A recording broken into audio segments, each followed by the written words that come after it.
everybody, how are you all doing? I hope that you are all being vigilant in practicing your social distancing and wearing your mask as we fight against this pandemic.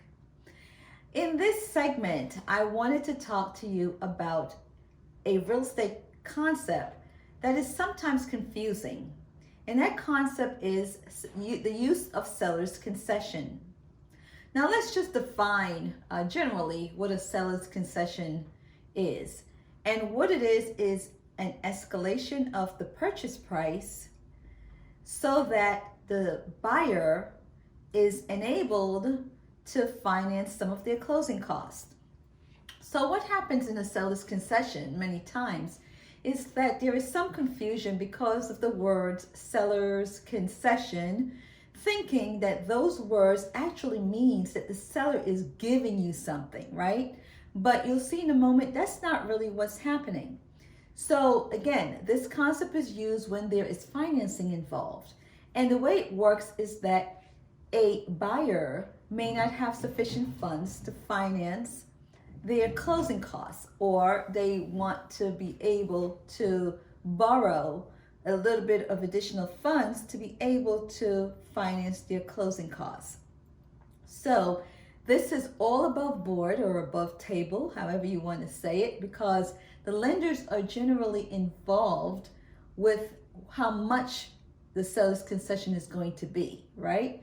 So for instance, say that a seller is seeking to sell their property. I'm just going to make up a number. Let's say $300,000, right?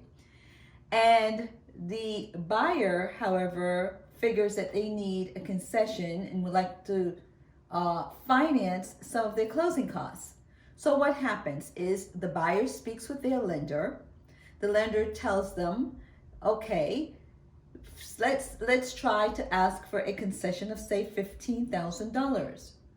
So then the buyer says to the seller, I would like for you to accommodate a seller's concession of $15,000.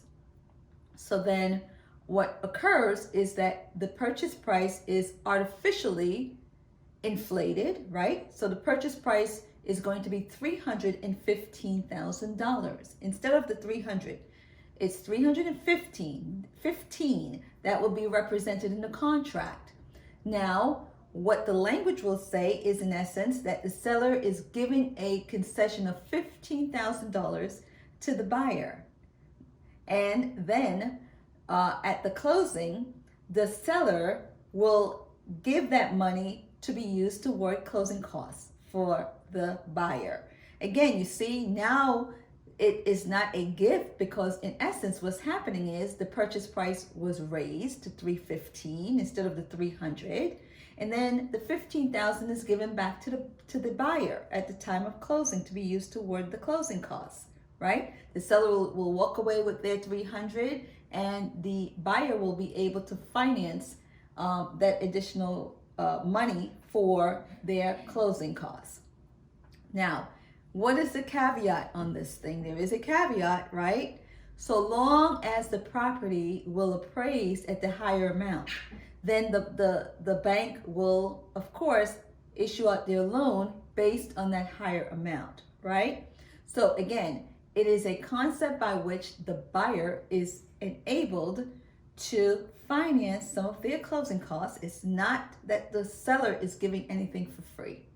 So next time that you hear that expression, seller's concession, now you'll know, right? Wishing you all the best and stay safe. Until next time.